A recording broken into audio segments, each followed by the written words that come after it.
Hello friends, welcome back to our channel. तो दोस्तों, हम लोग डिस्कस कर रहे थे UP triple S C junior assistant mains exam के प्रैक्टिस सेट का। ठीक है, तो ओवरऑल ये 8वां प्रैक्टिस सेट हो चुका है। ठीक है, आज ये 9वां प्रैक्टिस सेट देखेंगे।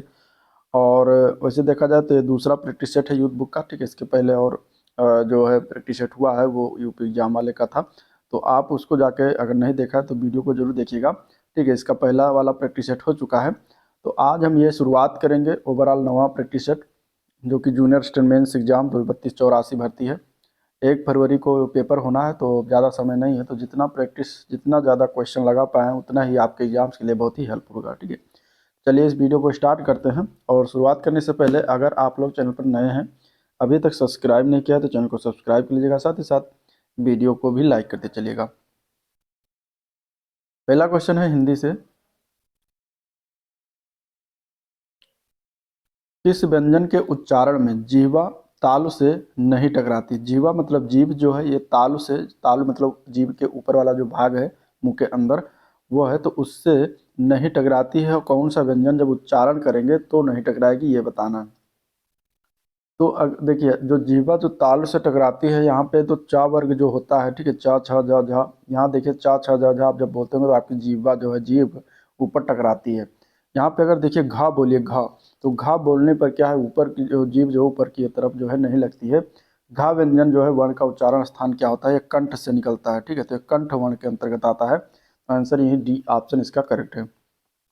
चलिए नेक्स्ट क्वेश्चन देखते हैं। क्वेश्चन नंबर 2, उच्चारण की दृष्टि से संबल ध्वनि का कौन सा वर्गीकरण है?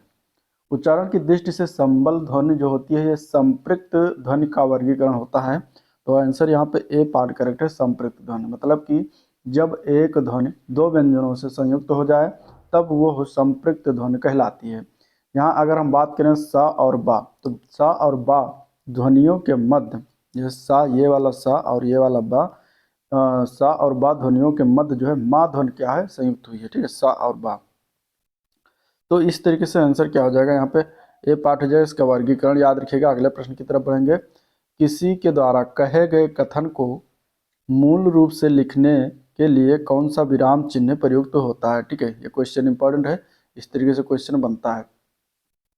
अगर कथन जो है, अगर किसी के द्वारा कहा गया है, तो मूल रूप से जब उसको लिखा जाएगा, जैसे ही उसने कहा है उसी तरीके से, तो उसके लिए हम उद्धरण चिन्ह का प्रयोग करते हैं। उद्धरण चिन्ह मतलब इंग्लिश में कहें तो सिंगल इन्वर्टेड कामा और डबल इन्वर्टेड कामा। ठीक है, ये जो होता है ये उद्धरण चिन्ह होता है। तो इसका हम इस्तेमाल करते हैं उस बिंदु को जो उसने कहा है, उस कथन को। इसमें क्या है, ये पहले शुरुआत करेंगे, इसके बाद कथन लिखेंगे, फिर इसको कामा से बंद कर देंगे। तो आंसर क्या हो जाएगा यहाँ पे, सी ऑप्शन करेक्ट हो जाएगा। चलिए, निम्नलिखित में से किस शब्द की वर्तनी सही है? सही रूप से लिखा हुआ शब्द इसमें से अगर देखा जाए तो बी ऑप्शन में जो याज्ञवल्क्य लिखा है ये सही है। बाकी पर्याप्त गलत लिखा है, पर्याप्त को हम ऐसे लिखते हैं। ठीक है, और परीक्षण भी गलत लिखा है, परीक्षण को और राप पे बड़ी ई का मात्रा होता है। मतंतर जो लिखा है ये गलत है, ये होता है मनवेंतर। ठीक है, मनवेंतर इस तरीके से लिखा जाता है। चलिए अगले क्वेश्चन की तरफ बढ़ते हैं। निम्नलिखित में से शब्दों पर विचार करना है और बताना है कि किस विकल्प में सभी शब्द शुद्ध रूप से लिखे गए हैं। इन चारों में से कौन शुद्ध रूप से लिखा हुआ है? तो यहाँ पे अगर देखिए अतिशयोक्त जो लिखा हुआ है ये सही लिखा हुआ है। ठीक है, दुर्गत जो है गलत लिखा हुआ है। मरीचि जो लिखा हुआ, मरीचि की अगर बात करेंगे तो ये सही रूप से लिखा हुआ है। और नीरद भी सही रूप से लिखा हुआ है। तो गलत कौन सा है? गलत अगर हम बात करेंगे इसमें आंसर क्या होगा पहले, तो आंसर हो जाएगा 1, 3, 4, यानी कि सी ऑप्शन करेक्ट हो जाएगा आंसर। ठीक है, दुर्गत जो है लिखा जाता है इस तरीके से, दुर्गत पर क्या होता है, ग के ऊपर रा लगता है, इस तरीके से लिखा जाता है। ठीक है, चलिए क्वेश्चन नंबर 6 है। पशु चर रहे हैं, इस वाक्य में पशु कौन सी संज्ञा है? तो यहाँ पे देखिए पशु चर रहे हैं, मतलब कि पशु डिफाइन नहीं है, कौन सा पशु है, गाय है कि बैल है कि क्या है। तो इस तरीके से क्या होगा, ये पूरे जाति को डिनोट कर रहा है, तो यहाँ पे जातिवाचक हो जाएगा, ये जातिवाचक संज्ञा हो जाएगा। ठीक है, जिस शब्द से एक ही जाति के सभी प्राणियों अथवा वस्तुओं का बोध हो, वहाँ पे जो है जातिवाचक संज्ञा होती है। जैसे कि पशु हो गया, जैसे कि बच्चा हो गया, जैसे कि अध्यापक है, जैसे कि पहाड़ है, तो ये सभी क्या है, जातिवाचक संज्ञा है। दीवार के ऊपर कौन बैठा है, वाक्य में सर्वनाम का कौन सा प्रकार प्रयोग किया गया है? दीवार के ऊपर कौन बैठा है, यहाँ पे अगर देखिए तो क्वेश्चन मार्क लगा, यानी कि ये प्रश्नवाचक सर्वनाम है। कौन? प्रश्नवाचक सर्वनाम का प्रयोग किया गया, ठीक है। सर्वनाम क्या होता है? विकारी शब्द होता है जो संज्ञा के स्थान पर प्रयुक्त होता है। और टोटल हिंदी में सर्वनाम की संख्या कितनी है? 11 है, ठीक है। तो ये याद रखिएगा। सर्वनाम के कितने भेद होते हैं? 6 भेद होते हैं। कौन कौन सा होता है? पुरुषवाचक, निजवाचक, निश्चयवाचक, अनिश्चयवाचक, संबंधवाचक और प्रश्नवाचक। प्रश्नवाचक में क्या है? कौन, क्या, कुछ, कोई, सो, जो, वो, ये, आप, मैं, तुम, ये इतने सारे जो है सर्वनाम है। चलिए, रेखांकित उपवाक्य का भेद बताना है। एक ऐसा पत्र लिखो जिसमें विद्यालय की सभी समस्याओं का उल्लेख हो। अब यहाँ से जो ये चीज़ें हैं, उपवाक्य है जो रेखांकित किया हुआ है, ये किस प्रकार के भेद के अंतर्गत आएगा? तो ये क्या है कि जिसमें विद्यालय की सभी समस्याओं का उल्लेख हो, तो ये क्या है? ये एक विशेषण उपवाक्य है। क्या है? क्योंकि ये उपवाक्य जो है किसी क्रिया की क्या है? विशेषता बता रहा है। ये क्रिया की क्या बता रहा है? विशेषता बता रहा है। तो आंसर क्या हो जाएगा यहाँ पे? विशेषण उपवाक्य हो जाएगा। आंसर डी ऑप्शन इसके लिए राइट है, ठीक है। आंसर क्या हो जाएगा? डी ऑप्शन इसके लिए राइट है। चलिए नेक्स्ट क्वेश्चन देखते हैं। निम्नलिखित में से नाम धातु क्रिया का प्रयोग किस विकल्प में है? अब विकल्प देखते हैं, नाम धातु क्रिया का प्रयोग कौन से विकल्प में किया गया है। ये विकल्प आपके सामने है। इनमें से बताना है कि नाम धातु क्रिया का प्रयोग किस विकल्प में किया गया है। तो नाम धातु क्रिया क्या है? तो संज्ञा या विशेषण से बनने वाली धातु क्रिया को क्या कहते हैं? नाम धातु क्रिया कहते हैं। जैसे अगर आप देखें बी पार्ट, तो उसने मेरी सारी संपत्ति हथिया ली। तो हथिया लेना, ये क्या है? ये नाम धातु क्रिया। ये किससे बना है? संज्ञा हाथ से बना है, ठीक है। हाथ से बना है हथियाना, तो हथियाना क्या हो गया? नाम धातु क्रिया हो जाएगी। इसी प्रकार अगर हम लात, लात शब्द है, लात संज्ञा है, लात से क्या बनता है? लतियाना, तो ये भी आपकी नाम धातु क्रिया हो जाएगी, ठीक है। इसी प्रकार अगर गरम है, गरम से क्या बनता है? गरमाना, तो ये भी नाम धातु क्रिया हो जाएगी। तो किसमें है? बी पार्ट में नाम धातु क्रिया का प्रयोग किया गया है। चलिए अगला प्रश्न, क्वेश्चन नंबर 10।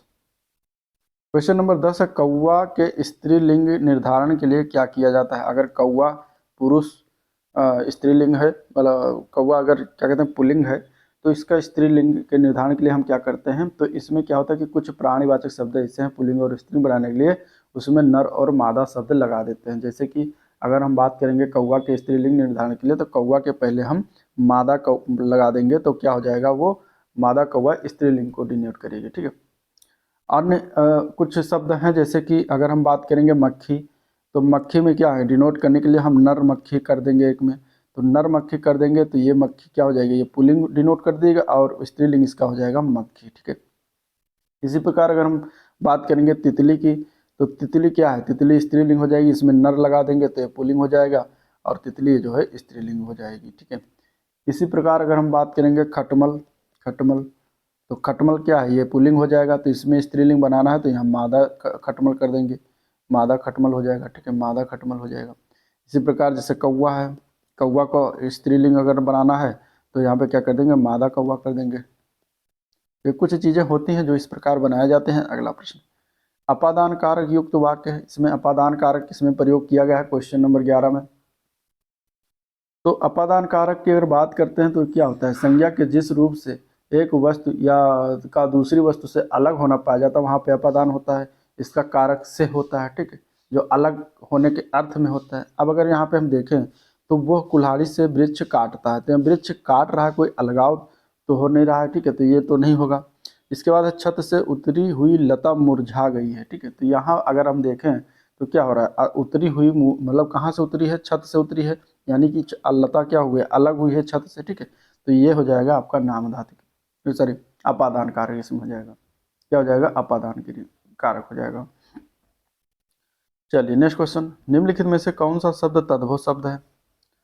तद्भव शब्द इसमें से कौन सा बताइए, इसका आंसर क्या हो जाएगा? तो यहाँ पे तद्भव हो जाएगा ए पार्ट, मीत। मीत में क्या है? तद्भव शब्द है, ठीक है। मीत में क्या है? तद्भव शब्द है। तो आंसर क्या हो जाएगा यहाँ पे? ए पार्ट है। मीत का तत्सम क्या होता है ये भी जान लीजिए। मीत का तत्सम होता है मित्र, तो मित्र का तद्भव होता है मीत, ठीक है, तो ये भी ध्यान में रखिएगा। इसके अलावा अगर देखें तो पीत, पीत क्या है? पीत तत्सम है, इसका तद्भव क्या होता है? पीला।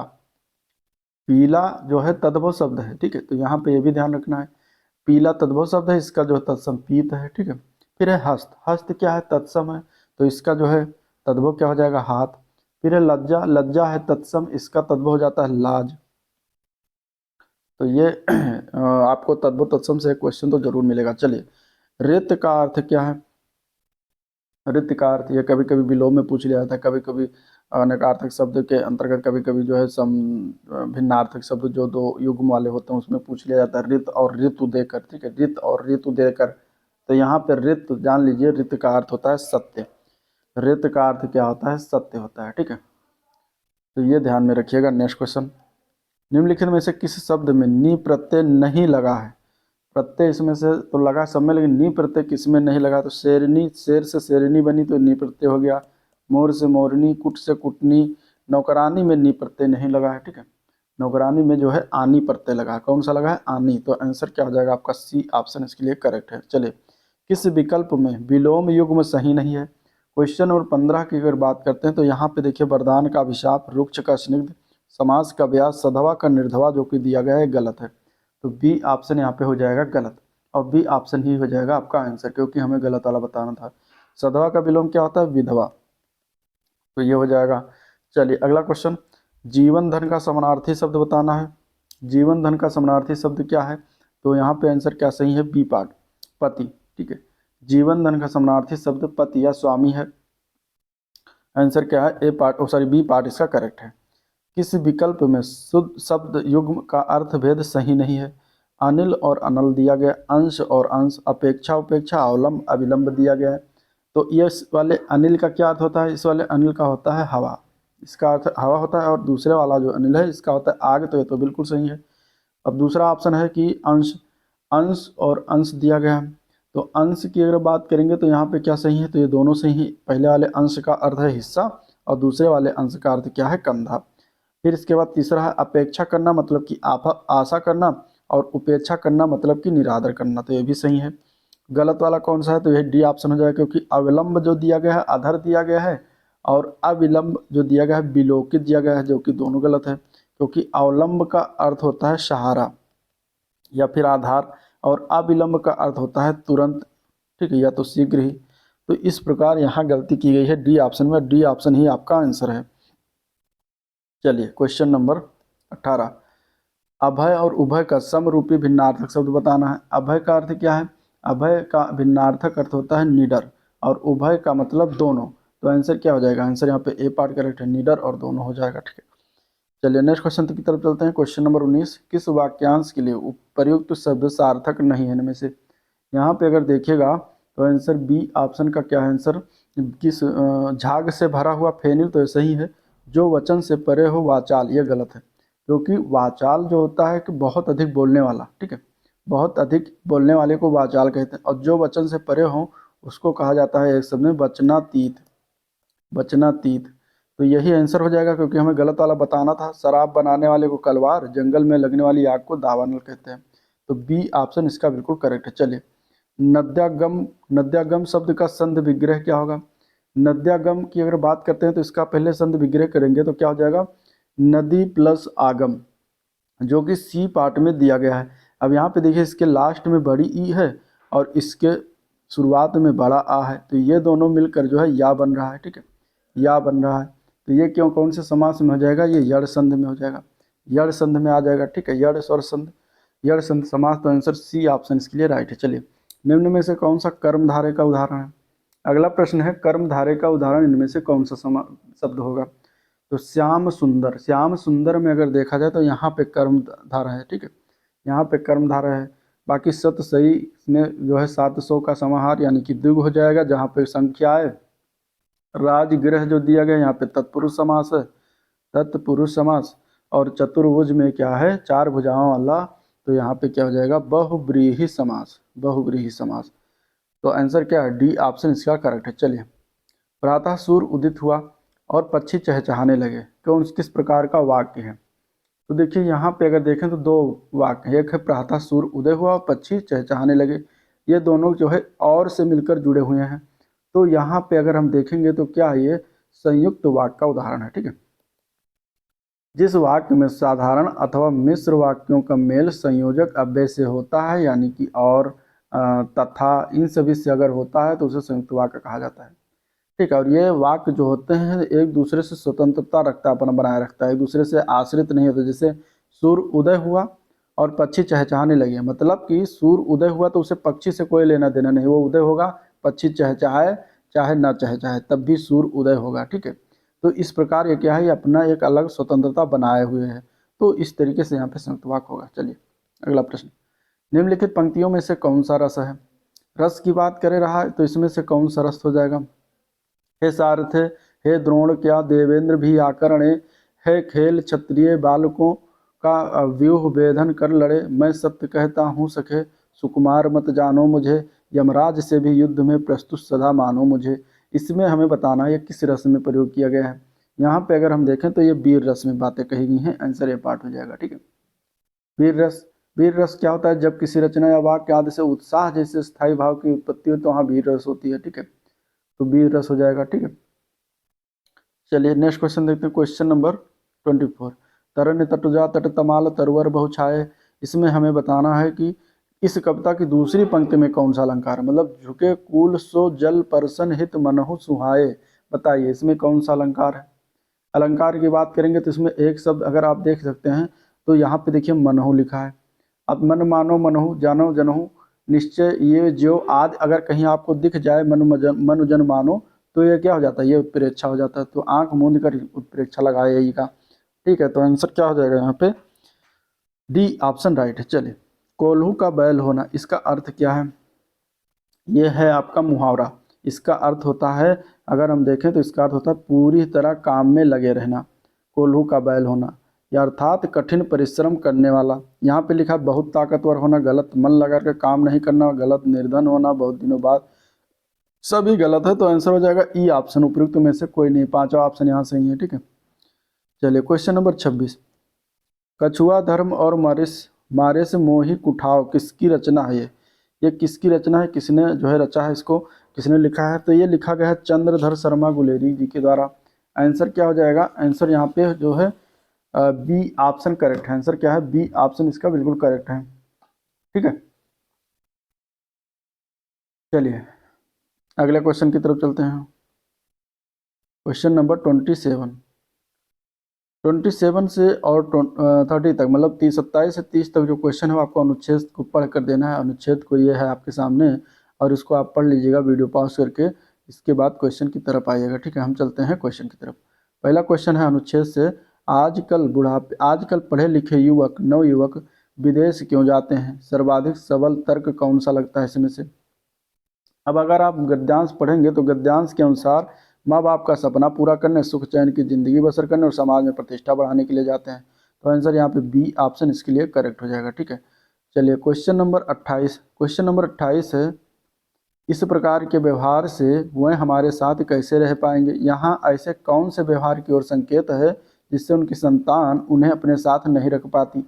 अब जब इसका पढ़ेंगे आप और गद्यांश को पढ़ेंगे तो आंसर क्या निकल के आएगा? डी पार्ट, बच्चों के परिवार के सदस्यों यानी पत्नी और उनके बच्चों के रहन सहन, खान पान, पहनावे, चाल चलन पर ऐतराज और कटाक्ष करते होंगे। तो आंसर डी ऑप्शन करेक्ट है। चलिए नेक्स्ट क्वेश्चन है, विदेश में जा बसे बच्चों के दुर्व्यवहार परिवर्तन के लिए कौन दोषी है? अनुच्छेद को ध्यान में रखते हुए सर्वाधिक प्रबल तर्क को चुनना है। तो आप जब पढ़ेंगे तो आपको सर्वाधिक प्रबल तर्क उसमें से निकल के आएगा अधूरे संस्कार। ठीक है। अधूरे संस्कार, आंसर क्या हो जाएगा यहाँ पे? ए पार्ट करेक्ट है।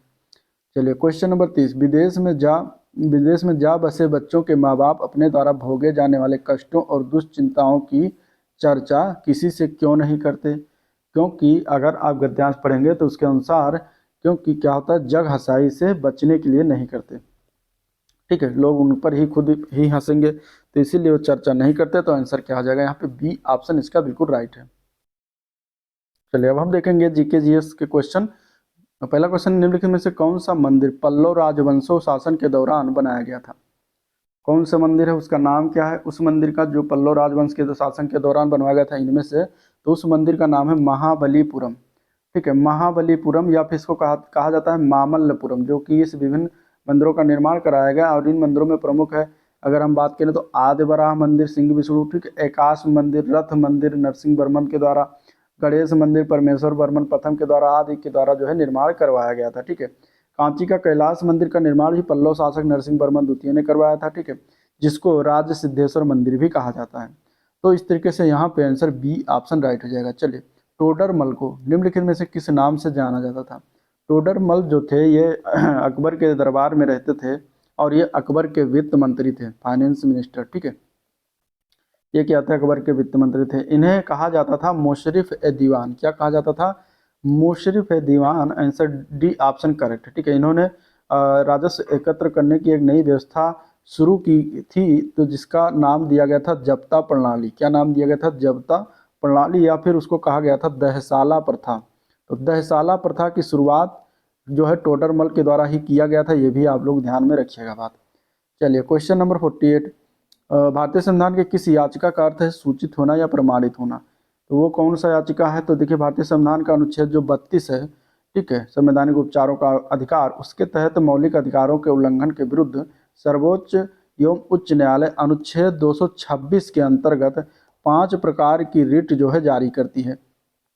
उसमें से अगर हम बात करेंगे उत्प्रेषण की, तो उत्प्रेषण क्या है? इसका मतलब होता है शाब्दिक अर्थ प्रमाणित होना, ठीक है, या सूचित होना। तो आंसर क्या हो जाएगा यहाँ पे? ए पार्ट इसका करेक्ट हो जाएगा। चलिए, क्वेश्चन नंबर 49, उड़िया पठार भारत के निम्नलिखित में से किस राज्य में स्थित है? उड़िया पठार जो है भारत के, ये राजस्थान राज्य में स्थित है। उड़िया पठार कहाँ है? भारत के राजस्थान राज्य में स्थित है, और यह इस राज्य का मतलब राजस्थान राज्य का सबसे ऊंचा पठार है, उड़िया पठार से। ठीक है, तो आंसर क्या है? ए पार्ट इसका राइट हो जाएगा। चलिए, क्वेश्चन नंबर अगला देखते हैं, निकट दृष्टि दोष को ठीक करने के लिए किस प्रकार के लेंस का उपयोग किया जाता है? निकट दृष्टि, निकट दृष्टि मतलब इंग्लिश में इसको कहते हैं मायोपिया। ठीक है, मायोपिया। मायोपिया जो होता है ये आंखों से संबंधित बीमारी होती है। इसमें क्या है? दूर की वस्तुएं स्पष्ट देखने में परेशानी होती है। ठीक है, यानी कि निकट दृष्टि दोष से मतलब नजदीक की वस्तुएं साफ दिखेंगी। इस परेशानी में आंख की पुतली का आकार बढ़ जाता है, क्योंकि दूर रखी वस्तु का प्रतिबिंब जो है दृष्टि पटल यानी कि रेटिना पर न बनकर दृष्टि पटल के सामने बनता है। ठीक है, तो इस रोग से ग्रसित व्यक्ति अगर अवतल लेंस के चश्मे का प्रयोग करें तो सब कुछ सही हो जाता है। तो आंसर याद रखिएगा, मायोपिया के लिए अवतल लेंस का इस्तेमाल करते हैं। आंसर ए पार्ट राइट है। चलिए, क्वेश्चन नंबर 51, गुप्त काल की प्रसिद्ध महिला शासक कौन थी? गुप्त काल में प्रसिद्ध महिला शासक जो थी उनका नाम था प्रभावती गुप्ता। ठीक है, प्रभावती गुप्ता गुप्त वंश के शासक चंद्रगुप्त द्वितीय की पुत्री थी। इनका विवाह वाकाटक वंश, एक था वाकाटक वंश महाराष्ट्र में, जिसके शासक था रुद्रसेन द्वितीय, उससे हुआ था। ठीक है, इसका प्रमाण प्रभावती गुप्ता के पूना ताम्रपत्र से प्राप्त होता है। तो इस तरीके से आंसर हो जाएगा बी ऑप्शन। चलिए, निम्न में से कौन संत शिवाजी के समकालीन थे? इसमें से शिवाजी के समकालीन संत थे, उनका नाम था संत तुकाराम। ठीक है, संत तुकाराम जो है 1598 से 1650 तक ही रहे थे, और ये क्या थे? महाराष्ट्र में, इनका कार्य क्षेत्र महाराष्ट्र के आसपास का था। और ये जो है कौन सा मत मानते थे? तो वाराकरी मत संप्रदाय के ये जो है क्या थे? समर्थक थे। तो आंसर यहाँ पे ए पार्ट इसका राइट हो जाएगा। चलिए, सविनय अवज्ञा आंदोलन का मुख्य उद्देश्य बताना है इनमें से।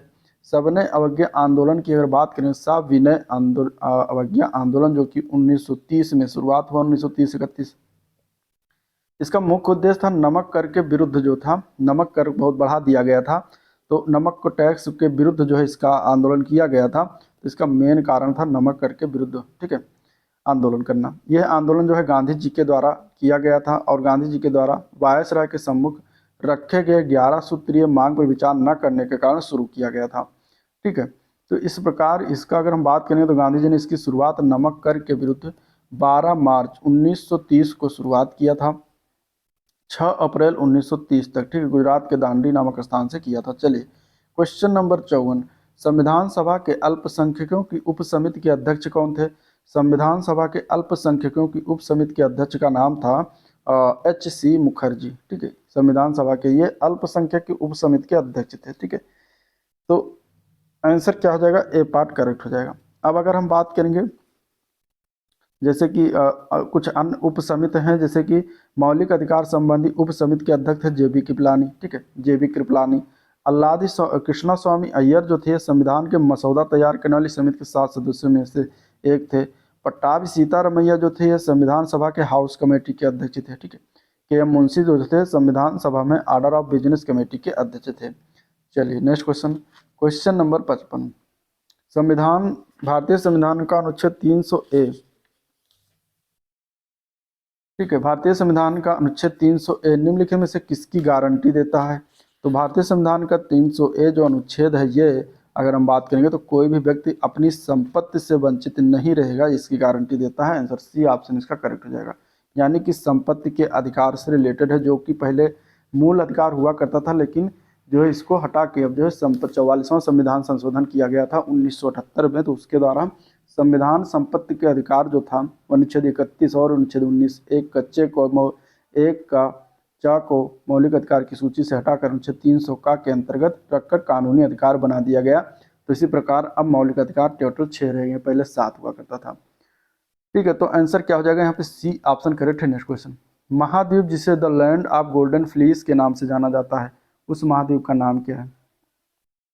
तो यह कहा जाता है ऑस्ट्रेलिया महाद्वीप को। आंसर डी ऑप्शन हो जाएगा। ठीक है, द लैंड ऑफ कंगारू, प्यासी भूमि का देश, इस सभी नाम से जो है ऑस्ट्रेलिया महाद्वीप को हम जानते हैं, और ऑस्ट्रेलिया को लघु महाद्वीप के नाम से भी जाना जाता है। चलिए क्वेश्चन नंबर अगला देखते हैं। क्वेश्चन नंबर 57 है, यूरोप का मछुआही क्षेत्र डागर बैंक कहाँ स्थित है? डागर बैंक कहाँ पड़ता है? तो ये पड़ता है उत्तरी सागर में। ठीक है, कहाँ पड़ता है? उत्तरी सागर में स्थित है। उत्तरी सागर में स्थित ये रेतीला किनारा है, जो इंग्लैंड के पूर्वी किनारे पर स्थित है। चलिए नेक्स्ट क्वेश्चन, निम्नलिखित में से भारत में अक्टूबर की गर्मी का मुख्य कारण क्या है? अक्टूबर की गर्मी की बात करेंगे तो उच्च आर्द्रता से जुड़ा उच्च तापमान होता है, जिसके कारण अक्टूबर में गर्मी होती है। तो यहाँ पे आंसर बी ऑप्शन इसका करेक्ट है। चलिए, भारत की राष्ट्रीय आय का आकलन करने वाली संस्था का नाम बताइए। भारत की राष्ट्रीय आय का आकलन करती है केंद्रीय सांख्यिकी संगठन। तो डी ऑप्शन करेक्ट हो जाएगा। स्थापना इसकी 1951 में किया गया था। इसका मुख्यालय नई दिल्ली में है। ठीक है, और यह जो है संगठन सांख्यिकी एवं कार्यक्रम क्रियान्वयन मंत्रालय भारत सरकार के अधीन काम करती है। ठीक है, तो ये भी ध्यान में रखें। नेक्स्ट क्वेश्चन है, कौन सा अंग वसा को तोड़कर कोलेस्ट्रॉल बनाता है? तो वो इसमें से अगर देखा जाए, देखिए वो होता है लीवर। लीवर यानी कि यकृत जिसको कहते हैं हिंदी में। तो लीवर या यकृत जो होता है वसा को तोड़कर, फैट को तोड़कर कोलेस्ट्रॉल बनाता है। यकृत कोशिकाएं नीले हरे रंग का पित्त रस उत्पन्न करती हैं, जिसमें सोडियम कार्बोनेट और कोलेस्ट्रॉल आदि जो है यकृत लवण होते हैं। यकृत आवश्यकता से अधिक शर्करा कार्बोहाइड्रेट को ग्लाइकोजन के रूप में संचित करती है। ठीक है, लीवर में अगर देखा जाए vitamin B12, vitamin A, vitamin D, लोहा, तांबा आदि संचित रहता है।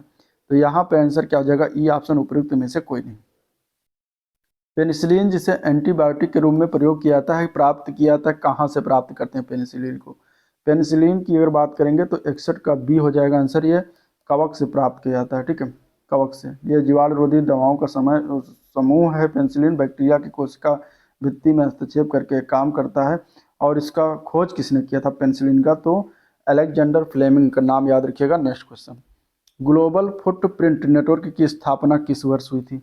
ग्लोबल फुटप्रिंट नेटवर्क की स्थापना सन 2003 में किया गया था। तो सी ऑप्शन हो जाएगा। ठीक है, और ये मूल रूप से संयुक्त राज्य अमेरिका, बेल्जियम और स्विट्जरलैंड में स्थित एक स्वतंत्र थिंक टैंक है। इसका मुख्यालय जो है कहाँ पर है? ऑकलैंड। ऑकलैंड कहाँ पड़ता है? कैलिफोर्निया में। तो वहीं पर इसका मुख्यालय बनाया गया। ठीक है,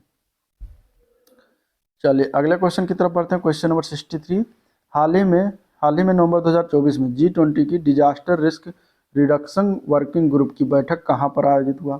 तो ये इसका आयोजन हुआ है बेलेम में। बेलेम की अगर बात करें, प्रधानमंत्री के प्रधान सचिव डॉक्टर PK मिश्रा के नेतृत्व में भारत ने G20 के ये disaster risk reduction working group की बैठक में हिस्सा लिया, और ये ब्राज़ील में है। ठीक है, कहाँ पर है? ब्राज़ील, बेलेन के ब्राज़ील के बेलेन में है। तो आंसर यहाँ पे सी ऑप्शन करेक्ट है। चलिए, हाल ही में चर्चा रहा महादेवी वन्य जीव अभ्यारण्य किस राज्य में फैला हुआ है या विस्तृत है? तो महादेवी वन्य जीव अभ्यारण्य जो है ये गोवा राज्य में है। आंसर क्या हो जाएगा? बी ऑप्शन करेक्ट हो जाएगा। चलिए नेक्स्ट क्वेश्चन, देश की प्रमुख सार्वजनिक सेवा समाचार प्रसारक DD न्यूज ने नवंबर 2024 में अपनी कौन सी वर्षगांठ मनाई थी? तो यहाँ पे अगर देखा जाए तो ये DD न्यूज ने 3 नवंबर को अपनी 21वीं वर्षगांठ मनाई थी, जो कि ऑप्शन में नहीं है। तो आंसर हो जाएगा ई ऑप्शन, उपयुक्त में से कोई नहीं। ठीक है, 2003 को लॉन्च किया गया था। 2003 में 24 घंटे के समाचार चैनल DD न्यूज को लॉन्च किया गया था। तो 2003 से अभी ये 21वीं मनाया गया है। आंसर हो जाएगा ई ऑप्शन। अगला क्वेश्चन अब देखेंगे हम क्वेश्चन कंप्यूटर के। ठीक है, निम्नलिखित में से किस CPU रजिस्टर का उपयोग डेटा और ALU द्वारा उत्पन्न किए गए मध्यवर्ती परिणामों को संग्रहित करने के लिए किया जाता है? ठीक है, तो कौन सा CPU रजिस्टर है जिसका उपयोग करते हैं? क्वेश्चन नंबर 66 का आंसर हो जाएगा सी पार्ट, एक्यूमुलेटर। ठीक है, कंप्यूटर की सबसे छोटी और सबसे तेज मेमोरी जो मेन मेमोरी का भाग नहीं होती रजिस्टर मेमोरी कहलाती है। और एक्यूमुलेटर रजिस्टर का उपयोग डेटा और वैल्यू के द्वारा उत्पन्न किए गए इंटरमीडिएट रिजल्ट्स को स्टोर करने के लिए करते हैं। तो आंसर क्या हो जाएगा यहाँ पे सी ऑप्शन राइट है। चलिए नेक्स्ट क्वेश्चन। डैश जावा में एक एप्लीकेशन होती है जिसका उपयोग क्लाइंट साइड पर छोटे एप्लीकेशन को भेजने और उन्हें रन करने के लिए किया जाता है। तो वो कौन सी एप्लीकेशन होती है, उस एप्लीकेशन का नाम क्या है? तो वो है एप्लेट्स। याद रखिएगा नाम। एप्लेट्स एक जावा प्रोग्राम है जो वेब पेज में एम्बेड किया जाता है, ठीक है, और ये वेब ब्राउजर के अंदर चलता है और क्लाइंट साइड पर काम करता है, ठीक है। तो एप्लेट्स या ऑब्जेक्ट टैग का उपयोग करके एक HTML पेज में एक एप्लेट एम्बेड किया जाता है और वेब पेज सर्वर पर जो है होस्ट किया जाता है। तो आंसर यहाँ पे बी ऑप्शन इसका राइट है। चलिए MS वर्ड में फॉन्ट डायलॉग बॉक्स को सक्रिय करने की शॉर्टकट की क्या है? फॉन्ट डायलॉग बॉक्स को सक्रिय करने के लिए शॉर्टकट की है Ctrl+D, ठीक है, Ctrl+D का प्रयोग किया जाता है। तो यहाँ पे आंसर क्या हो जाएगा? उपयुक्त में से कोई नहीं, ठीक है, पांचवा ऑप्शन हो जाएगा यहाँ पे। चलिए अगले क्वेश्चन की तरफ चलते हैं। कोई अंक या अक्षर बेस लाइन से ऊपर या छोटा होता है उसे निम्नलिखित क्या कहा जाता है? तो कोई अंक या अक्षर, जब कोई अंक या अक्षर ऊपर या और छोटा होता है तो उसे कहते हैं सुपरस्क्रिप्ट, ठीक है। बेस लाइन से ऊपर और छोटा होता है तो उसे सुपरस्क्रिप्ट कहा जाता है। परंतु जब कोई अंक या अक्षर बेस लाइन से नीचे और छोटा होता है तो सबस्क्रिप्ट कहते हैं। तो आंसर क्या है? सी ऑप्शन करेक्ट है। चलिए MS वर्ड में अगर माइक्रोसॉफ्ट ऑफिस बटन मौजूद है तो यह विंडो के किस कॉर्नर पर स्थित होगा? तो यह स्थित होता है टॉप लेफ्ट में, ऊपर वाले में लेफ्ट साइड में स्थित होता है, ठीक है। तो आंसर क्या है? ए ऑप्शन करेक्ट हो जाएगा। ये कहाँ होता है? माइक्रोसॉफ्ट सूट 2007 का ये अनिवार्य एलिमेंट है। तो आंसर क्या हो जाएगा? ए पार्ट इसका राइट है। चलिए नेक्स्ट क्वेश्चन। माउस के दाएं बटन पर क्लिक करने से क्या दिखाई देता है? माउस का जब दाएं बटन क्लिक करेंगे तो माउस के दाएं बटन कार्य करने के लिए अतिरिक्त सुविधा प्रदान करती है। उसमें आपका अगर आप बात करें एक विशेष मेन्यू, इसमें तो एक विशेष मेन्यू हो जाएगा option. Computer screen, file, program, किसी भी चीज़ में दाएं बटन क्लिक करते हैं उससे संबंधित विकल्प आपके सामने आ जाता है, ठीक है। तो आंसर क्या हो जाएगा? इसको बी ऑप्शन करेक्ट हो जाएगा। नई प्रक्रिया बनाने के लिए ऑपरेटिंग सिस्टम द्वारा किस सिस्टम कॉल का उपयोग किया जाता है, ठीक है। तो देखिए क्वेश्चन नंबर 72 का आंसर क्या हो जाएगा? फॉर्क का इस्तेमाल करते हैं। फोर्क सिस्टम कॉल का उपयोग करके एक नई प्रक्रिया बनाने के लिए करते हैं जिसे चाइल्ड प्रोसेस कहा जाता है, जो फोर्क कॉल यानी पेरेंट प्रोसेस करने वाली प्रक्रिया के साथ साथ चलती है। तो आंसर क्या है? ए पार्ट करेक्ट है। चलिए कंप्यूटर में विंडोज का कौन सा स्थान है? विंडोज क्या है? कंप्यूटर में विंडोज की बात करेंगे 73, तो ए एक सॉफ्टवेयर है, ठीक है, सॉफ्टवेयर है। Graphical user interface operating system software है विंडोज का, जिसको माइक्रोसॉफ्ट कॉर्पोरेशन ने डेवलप किया है। चलिए अगला question. Mouse, display, sound network और कीबोर्ड की सेटिंग्स को माइक्रोसॉफ्ट विंडोज के किस सेक्शन में बदला जा सकता है? इसका आंसर क्या हो जाएगा? तो इन सभी की सेटिंग अगर आपको बदलनी है तो आपको कंट्रोल पैनल में जाना होगा। आंसर यहाँ पे बी ऑप्शन करेक्ट हो जाएगा, कंट्रोल पैनल, ठीक है। अगले क्वेश्चन की तरफ चलते हैं। Question number 75। Libre office Calc में फंक्शन विजार्ड को ओपन करने के लिए शॉर्टकट की क्या है? लिब्रे ऑफिस कैल्क में फंक्शन विजार्ड को ओपन करने के लिए शॉर्टकट की सब मेनू व कैटेगरी के माध्यम के सभी फंक्शन को ओपन करता है। Ctrl+F2 अगर हम दबाते हैं Ctrl+F2 तो Ctrl+F2 शॉर्टकट की का प्रयोग करके फंक्शन विजार्ड को ओपन किया जा सकता है, ठीक है। तो आंसर इसमें क्या हो जाएगा? उपयुक्त में से कोई नहीं, उपयुक्त में से कोई नहीं। चलिए नेक्स्ट क्वेश्चन। इंटरनेट से संबंधित निम्नलिखित में से कौन सा कथन गलत है इनमें से? पहला कथन है कि इंटरनेट में मानक इंटरनेट प्रोटोकॉल का उपयोग किया जाता है जिसे हाइपर टेक्स्ट मार्कअप लैंग्वेज कहते हैं। तो क्या ये सही है? बिल्कुल ये गलत है, ठीक है। इंटरनेट जो होता है इंटरकनेक्टेड कंप्यूटर नेटवर्क की वैश्विक प्रणाली है जो नेटवर्क और उपकरणों के बीच संचार के लिए इंटरनेट प्रोटोकॉल सूट का इस्तेमाल होता है, ठीक है। पहुंच और उपयोग है तो इंटरनेट के लिए कोई केंद्रीकृत प्रशासन है, चाहे तकनीकी कार्यान्वयन के लिए हो या नीतियों के लिए, बिल्कुल सही। इंटरनेट के लाखों छोटे घरेलू, शैक्षणिक, व्यावसायिक और सरकारी नेटवर्क है, ये भी सही है। इंटरनेट कंप्यूटर का एक संग्रह, एक जाल है जो जानकारी साझा करता है, तो ये भी सही है। तो इंटरनेट के बारे में पहला ऑप्शन गलत था, पहला हो जाएगा, ठीक है। चलिए अगले क्वेश्चन की तरफ चलते हैं। Question number 77। दिया गया निम्नलिखित में से कौन सा कथन गलत है? इनमें से गलत वाला कथन बताना है। पहला है अल्टाविस्टा लाइको शुरुआती दिनों में दोनों को खोज के उदाहरण है, खोज इंजन के, सर्च इंजन के उदाहरण, ठीक है। दूसरा, वेब क्रॉलर को वेब साइट स्पाइडर के रूप में भी जाना जाता है। अब इसमें से बताना है कि कौन सा कथन गलत है। तो देखिए अल्टा विस्टा जो है ये एक याहू का सर्च इंजन है, जो डीईसी यानी कि अगर बात करेंगे तो डिजिटल इलेक्ट्रॉनिक कॉरपोरेशन द्वारा निर्मित किया गया था। सार्वजनिक रूप से 15 दिसंबर 1995 को सर्च इंजन के रूप में जो है शुरू किया गया। लाइकोस और अल्टा विस्टा दोनों शुरुआती दिनों के इंजन सर्च इंजन थे। तो ये पहला वाला तो ऑप्शन सही है। अब दूसरा है वेब क्रॉलर। तो वेब क्रॉलर एक ऐसा प्रोग्राम है जो वेबसाइट पर जाता है और सर्च इंजन इंडेक्स के लिए प्रविष्टियां बनाने के लिए उनके पेज और जानकारी को पढ़ता है। इसको वेबसाइडर के नाम से भी जाना जाता है। तो ये भी सही है। तो यहाँ पे क्या हो जाएगा, कौन सा कथन गलत है, तो दोनों गलत नहीं है। तो आंसर हो जाएगा ना तो एक ना ही दो, मतलब ना तो एक गलत है ना ही दो गलत है। इस प्रकार आंसर क्या हो जाएगा, ए पार्ट करेक्ट हो जाएगा।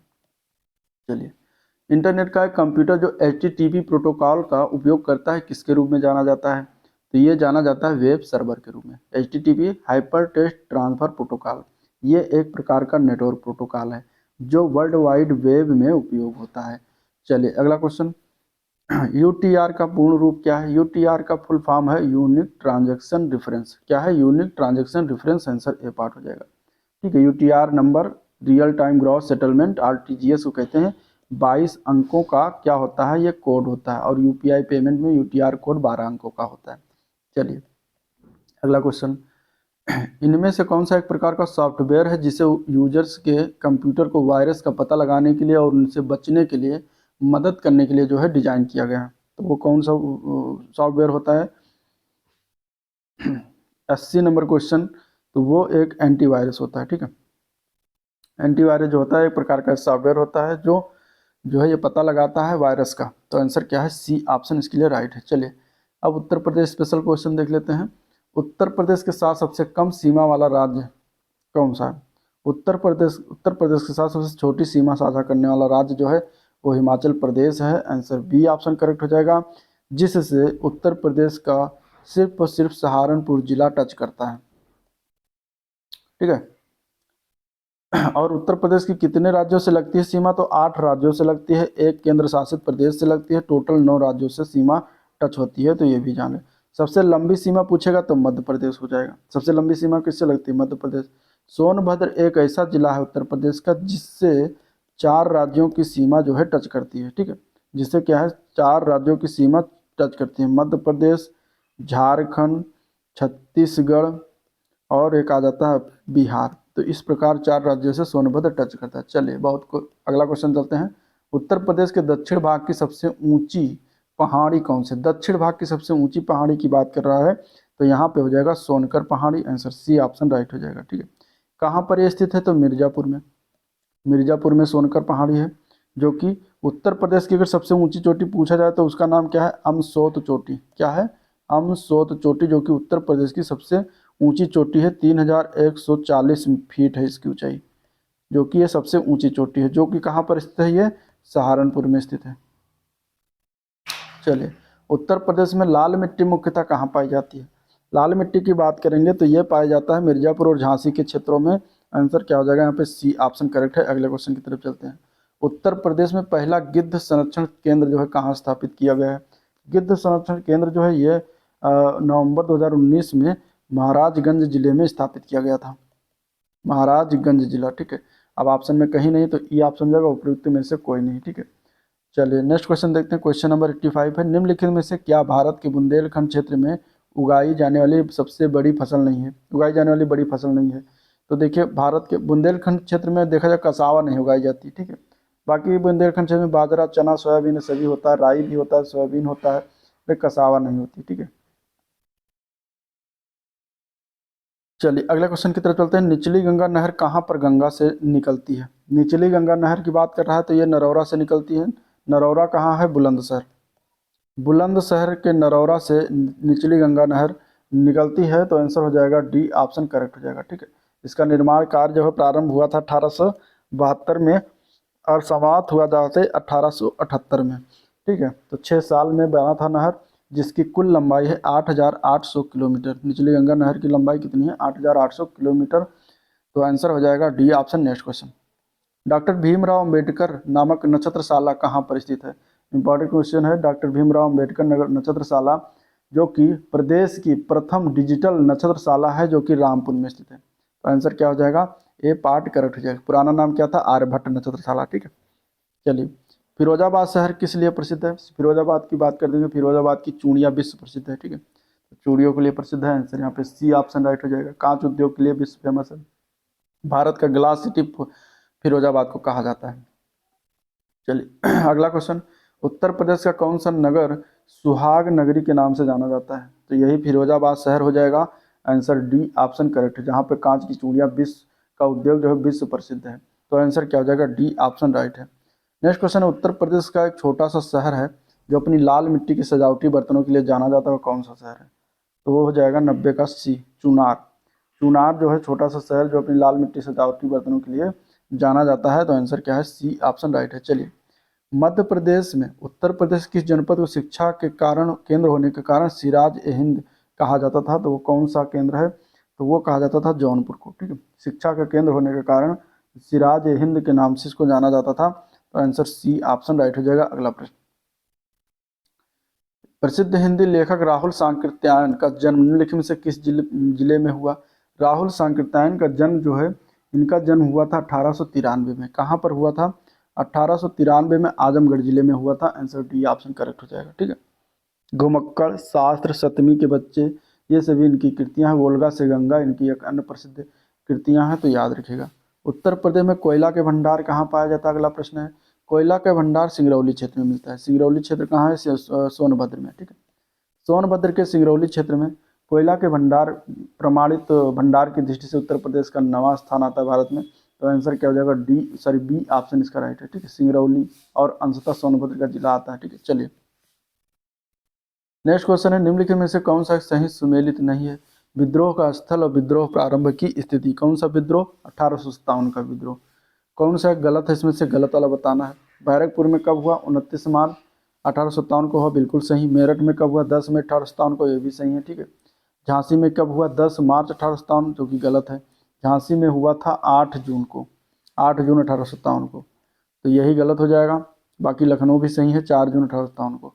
तो आंसर क्या हो जाएगा? सी ऑप्शन करेक्ट हो जाएगा। चलिए, उत्तर प्रदेश में पहली बार 1887 में प्रकाशित होने वाले दैनिक समाचार हिंदुस्तान के संपादक कौन थे? हिंदुस्तान के संपादक का नाम कौन था? हिंदुस्तान के संपादक थे मदन मोहन मालवीय। कौन थे? मदन मोहन मालवीय। 1887 में प्रकाशित हुआ था। मदन मोहन मालवीय का जन्म हुआ था प्रयागराज में। कहाँ पर हुआ था? प्रयागराज में हुआ था। कब हुआ था? 1861 में हुआ था। 1861 में इनका प्रयागराज में हुआ था। इन्होंने 1916 में बनारस में जो है बीएचयू की स्थापना की थी।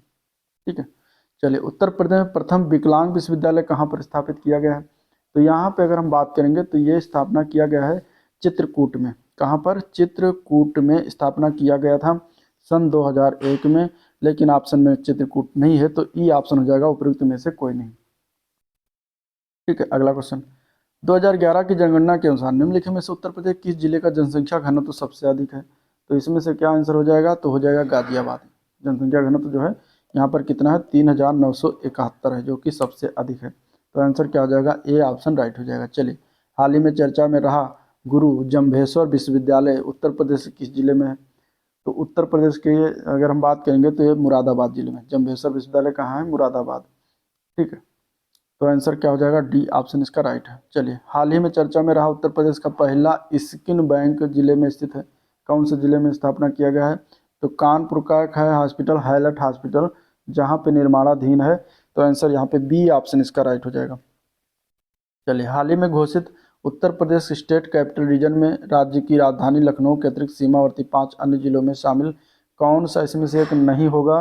तो यहाँ पे देखिए, हरदोई सम्मिलित है, सीतापुर सम्मिलित है, रायबरेली, अयोध्या इसमें सम्मिलित नहीं है। तो आंसर सी ऑप्शन हो जाएगा। ठीक है, 5 जो जिले हैं, हरदोई, सीतापुर, रायबरेली, 2 और आ जाता है बाराबंकी और उन्नाव, ये 5 जिले हैं जो कि सम्मिलित किए गए हैं। तो आंसर क्या हो जाएगा? कौन सम्मिलित नहीं है? तो सी पार्ट हो जाएगा। ठीक है, अयोध्या सम्मिलित नहीं है। तो ये था ओवरऑल वीडियो जिसको हम लोगों ने देखा, डिस्कस किया। अगर वीडियो पसंद आया तो लाइक करिए, चैनल को सब्सक्राइब नहीं किया अभी तो सब्सक्राइब कर लीजिएगा, साथ ही साथ अपने दोस्तों में शेयर भी कर लीजिएगा। ठीक है, और आज का वीडियो यहीं पर एंड करते हैं। मिलते हैं नेक्स्ट प्रैक्टिस सेट में, तब तक के लिए थैंक यू।